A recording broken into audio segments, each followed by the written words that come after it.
Chapter 20.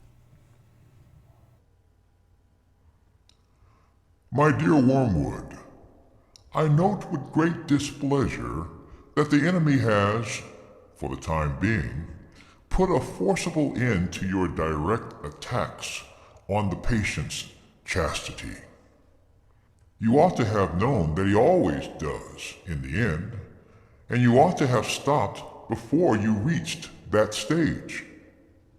For as things are, your man has now discovered the dangerous truth that these attacks don't last forever.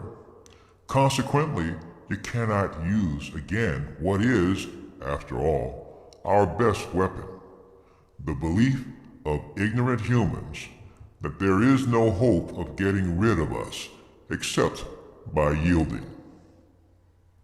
I suppose you've tried persuading him that chastity is unhealthy? I haven't yet got a report from you on young women in the neighborhood. I should like it at once. For if we can't use his sexuality to make him unchaste, we must try to use it for the promotion of a desirable marriage. In the meantime, I would like to give you some hint about the type of woman, I mean the physical type, which he should be encouraged to fall in love with, if falling in love is the best we can manage. In a rough and ready way, of course, this question is decided for us by spirits far deeper down in the lorarchy than you and I. It is the business of these great masters to produce in every age a general misdirection of what may be called sexual taste. This they do by working through the small circle of popular artists, dressmakers, actresses, and advertisers who determine the fashionable type. The aim is to guide each sex away from those members of the other with whom spiritually helpful, happy, and fertile marriages are most likely. Thus, we have now for many centuries triumphed over nature to the extent of making certain secondary characteristics of the male, such as the beard, disagreeable to nearly all the females. And there is more in that than you might suppose. As regards the male taste, we have varied a good deal. At one time we have directed it to the statuesque and aristocratic type of beauty, mixing men's vanity with their desires and encouraging the race to breed chiefly from the most arrogant and prodigal woman. At another, we have selected an exaggeratedly feminine type, faint and languishing, so that folly and cowardice and all the general falseness and littleness of mind which go with them shall be at a premium. At present we are on the opposite tack. The age of jazz has succeeded the age of the waltz, and we now teach men to like women whose bodies are scarcely distinguishable from those of boys. Since this is a kind of beauty even more transitory than most, we thus aggravate the female's chronic horror of growing old, with many excellent results, and render her less willing and less able to bear children. And that is not all. We have engineered a great increase in the license which society allows to the representation of the apparent nude, not the real nude, in art, and its exhibition on the stage or the bathing beach. It is all a fake, of course. The figures in the popular art are falsely drawn. The real woman in bathing suits or tights are actually pinched in and propped up to make them appear firmer and more slender and more boyish than nature allows a full-grown woman to be.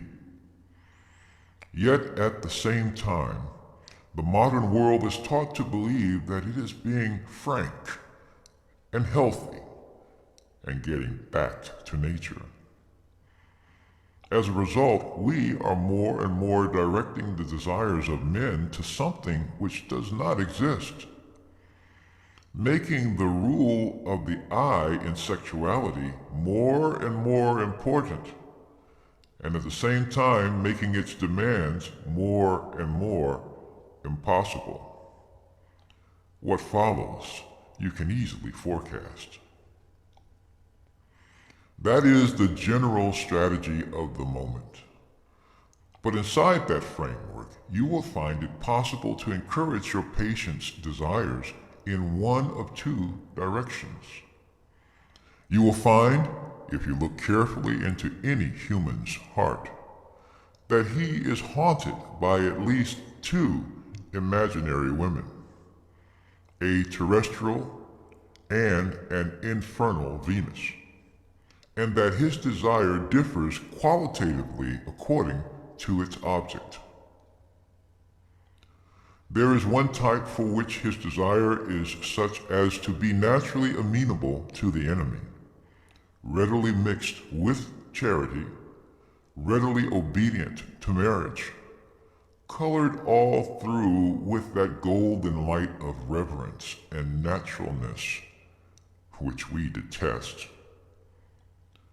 There is another type which he desires brutally, and desires to desire brutally, a type best used to draw him away from marriage altogether, but which, even within marriage, he would tend to treat as a slave, an idol, or an accomplice.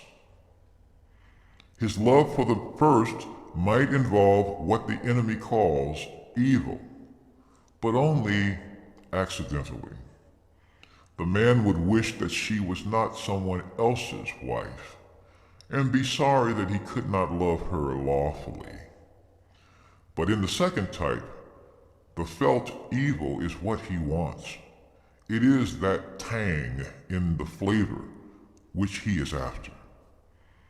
In the face, it is the visible animality, or sulkiness, or craft, or cruelty which he likes, and in the body, something quite different from what he ordinarily calls beauty. Something he may even, in a sane hour, describe as ugliness, but which, by our art, can be made to play on the raw nerve of his private obsession. The real use of the infernal Venus is, no doubt, as prostitute or mistress. But if your man is a Christian, and if he has been well trained in nonsense about irresistible and all-excusing love, he can often be induced to marry her, and that is very well worth bringing about. You will have failed as regards fornication and solitary vice, but there are other, more indirect methods of using a man's sexuality to his undoing. And, by the way, they are not only efficient, but delightful. The unhappiness produced is of a very lasting and exquisite kind. Your affectionate uncle, Screwtape.